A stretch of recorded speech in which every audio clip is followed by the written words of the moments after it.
If you're like me, you're completely desensitized to the never-ending, climaxing World War III that just never seems to come. No pun intended.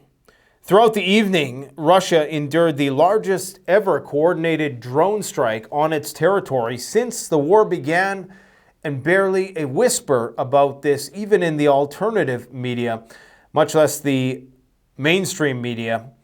These drones were targeting Moscow, Tula, St. Petersburg, Nizhny, Novgorod, Belgorod, Kursk, Orel, Voronezh, targeting infrastructure across the country, oil refineries, storage facilities, you name it, the list goes on. And this was all paired with a cross-border invasion, or should I say incursion, because it'll quickly be squelched out in no time, no doubt, by Russian border guards. However, this is big because you got the Russian Freedom Legion, the Russian Volunteer Corps, and the Siberian Battalion. Some of these guys, I do believe, bear the mark of the Stefan Banderite fascist insignia, we'll say.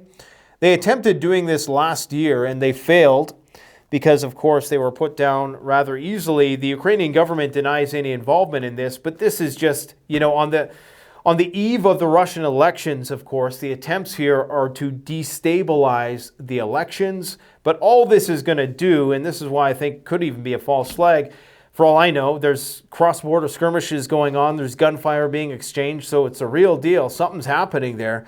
But all this is going to do is make it easier for Putin to make that final decision, to fully mobilize and to go all the way into Kiev. And now that Macron has chickened out of going to Kiev after being threatened by Russia's second or third in command, I'm not sure what he would be, second and third to the throne, Dmitry Medvedev, who eloquently stated that if Macron goes to, let me just adjust my microphone, if he goes to Kiev, he is going to have skid marks in his underwear, put it that way.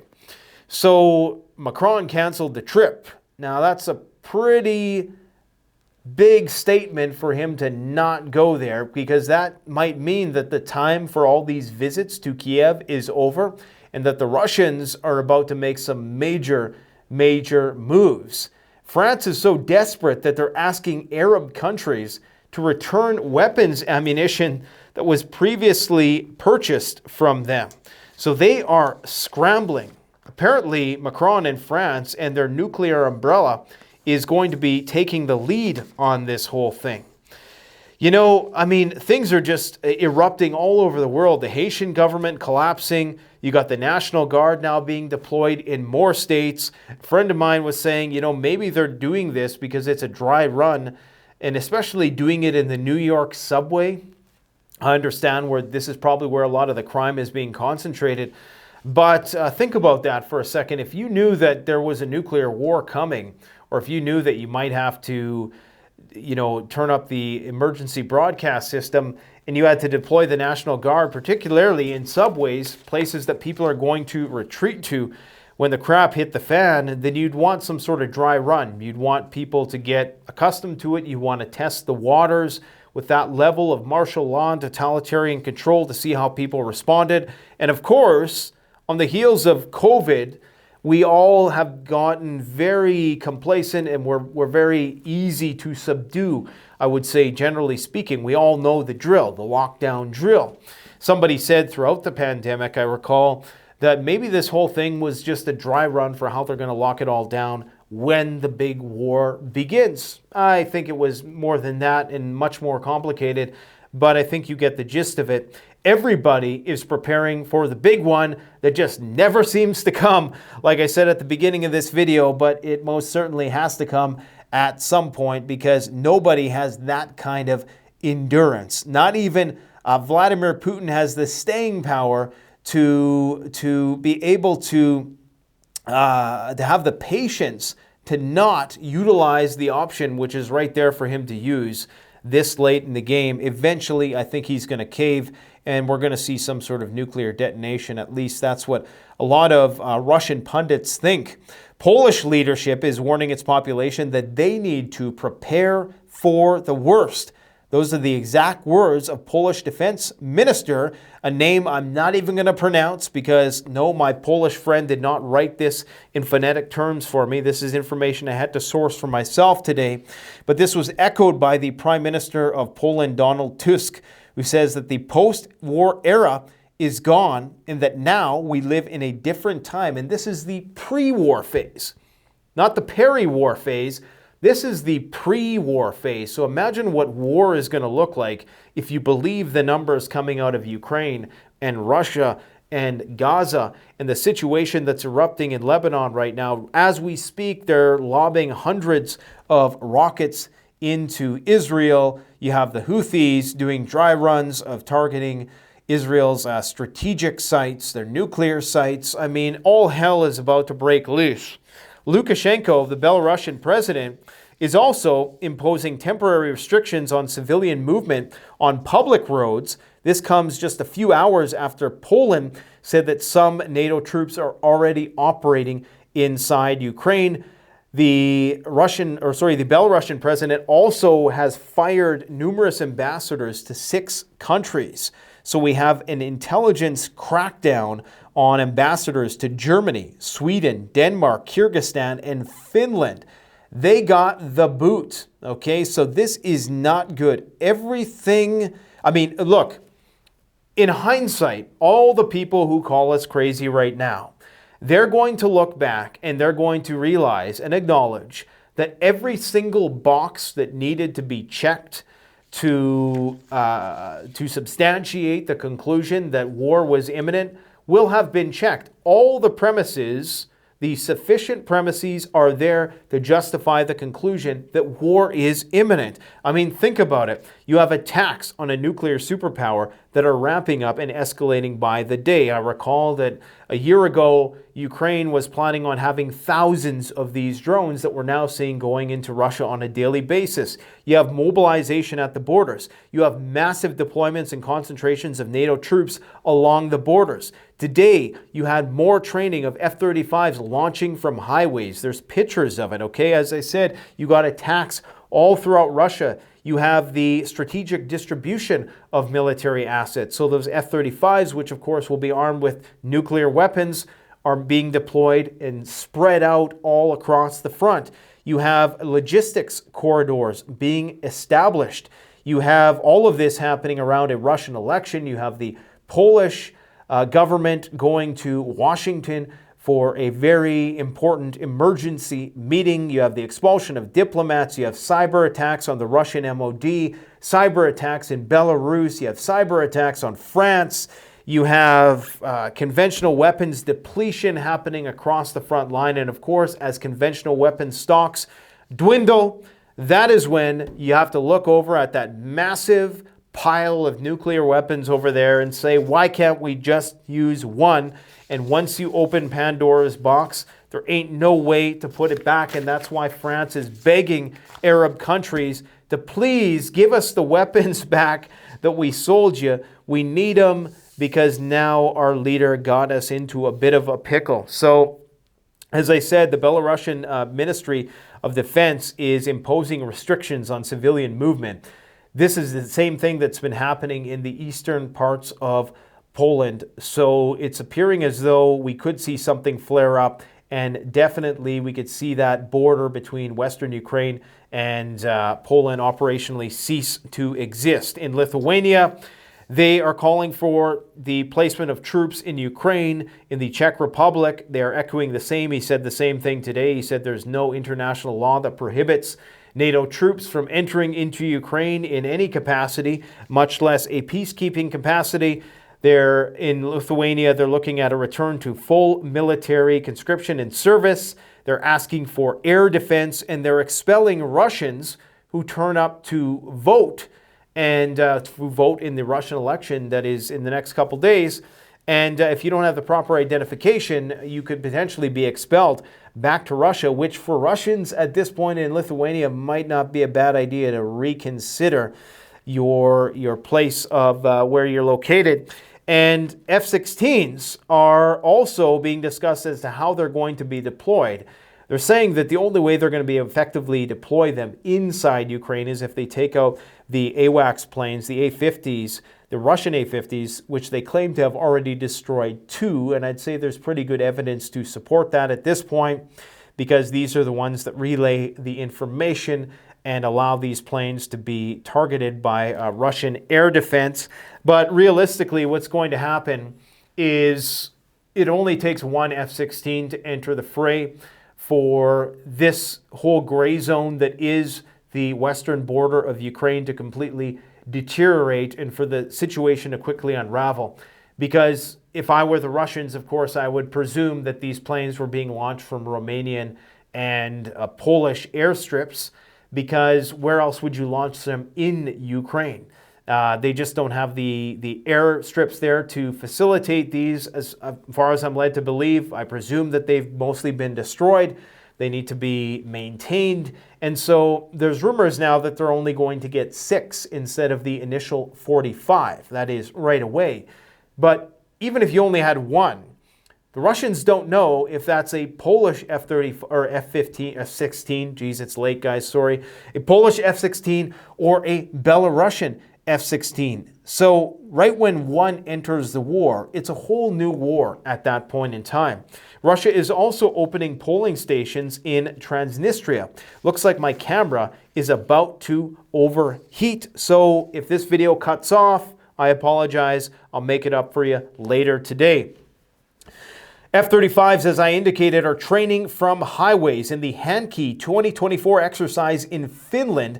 The United NATO Air Force actively practiced the use of tactical aircraft from prepared and unprepared sections of various highways. It's a sight to see, I tell you. I should probably show you guys some pictures of that. We'll do a full-blown video on the big screen later today because there's a lot of stuff to show. As you can see here, this is some footage of attacks on Russia overnight. This is the actual partisan incursion into Belgorod, into the Russian border that's currently ongoing. We have Biden committing to spending $19 billion on nuclear weapons in 2025. We have a war in Lebanon brewing that's likely going to coincide with an escalation in Ukraine. Still haven't figured out what is going to be cover for what in that situation. Is the war in Ukraine or the collapse of Ukraine going to be cover for what Israel's about to do in southern Lebanon? Who knows? Or is it going to be the other way around? Or is it just everything's going to fall apart at once and the price of gold is going to continue to go through the roof? Cyber attack in France. Apparently, France has Olympics this year. I totally forgot about that, and I think you did too. I have a feeling the turnout's going to be pretty paltry this year. If it wasn't, what was it, in 2020? When did they reschedule it to? 2022? I can't even remember. Either way, it was a pathetic turnout, and I think it's going to be the same this go around. So there was a large-scale hacker attack from March 10th to March 11th on government services inside of France. Situation still is ongoing, and recall that Stoltenberg said recently that a serious cyber attack could trigger Article 5. So we could potentially be getting close to that as well. Germany is contemplating sending their Taurus missiles to the UK so that the UK can give up their whatever Scalp missiles, Storm Shadow missiles they have left, or actually just relay those onto the Ukrainians. I have a feeling that the Russians aren't going to fall for that, but this is the game they're trying to play at this point in time, guys. According to Dmitry Medvedev, Macron is a coward for having a scheduled trip to Kiev, and you'll notice that there's not a lot of people going to Kiev nowadays. Could it be because the situation is getting very dangerous there? This is why Nuland's out, why Zaluzhny's out, and why many other people are apparently jumping ship. The ex-Russian president claims to have predicted that the French leader would scrap his visit. He said he's a zoological coward. And how eloquently does he say this? He says that he encourages Macron, if he does go there, to pack several changes of underwear and prepare for a strong stink. He's got a way with words, that Medvedev. NATO Secretary General John Stoltenberg said that the alliance has no plans to expand the number of countries that have nuclear weapons.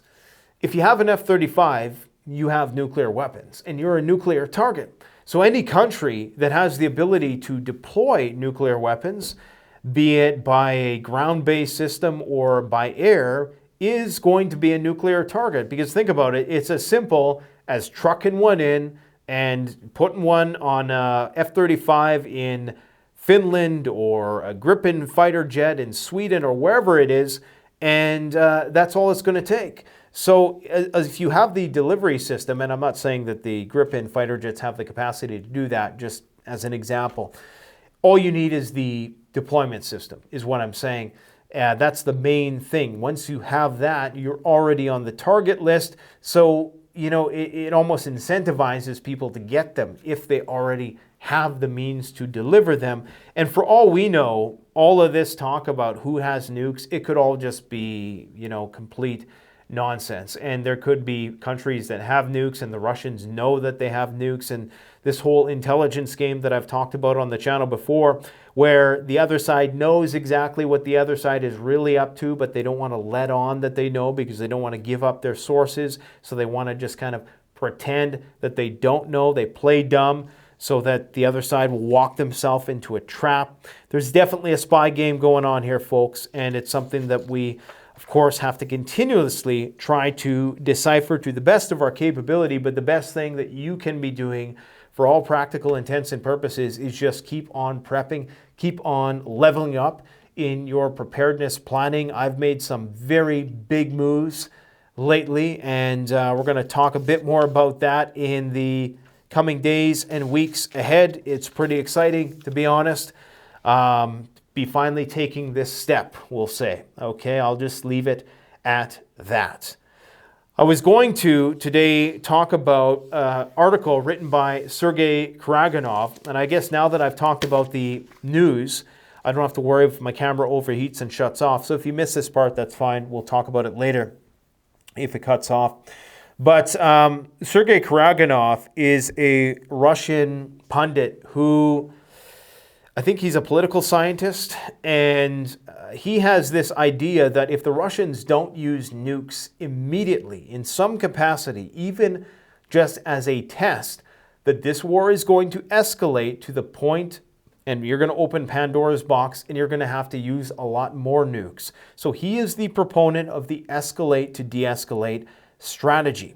He says that by not using nuclear weapons, we are paving the way for the deaths of hundreds of thousands, if not millions of people. Of course, this is the exact same reasoning that the United States used to drop the nuclear bomb on Hiroshima. In fact, this was deliberated in a scene in the movie Oppenheimer. If you haven't seen it yet, I would encourage you to definitely check it out. Of course, there's a lot of Russian propaganda in that movie as well. They just had to make sure they slipped that in there. The party with a greater conventional capability benefits from reducing nuclear deterrence. Well, according to the Russia bros who tend to brag, it's the Russians who have the conventional capability, at least when it comes to artillery shells. Maybe not in the case of fighter jets. The Americans have way more fighter jets. The Americans have a whole lot of Abrams tanks in storage. Yes, they burn, but Russian tanks burn as well. There's a lot of military hardware that NATO could still bring to bear in this fight. And so what Karaganov is saying is that because there is no conventional parity, and that because, it looks like